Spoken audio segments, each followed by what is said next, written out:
তাড়াতাড়ি বিদায় করি। 100 টাকা নিয়ে তো বাগুক, আল্লাহ জানে মায়ের মন না খাই।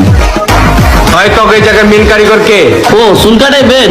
আমার ওস্তাদ আছে, আহেন আহেন, ওই যে ওদিকে ওদিকে আহেন।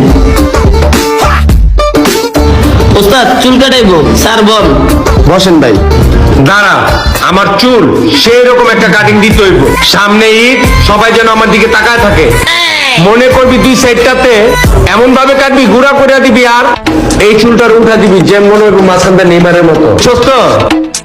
ঠিক আছে ভাই বসেন, আমি আপনার নেইমার কাটিং দিয়ে দিতেছি, বসেন। আমার ওস্তাদে ভালো চুল কাটায়, পয়েন। কাটার পরে বুঝে যাবো, চাপ।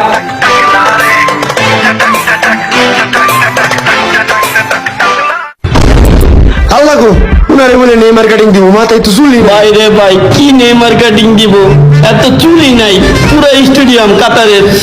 কিরে টাকার ওষুধকে কাটিং দে, মাঝখানে চুলগুলি যেন খাড়া থাকে।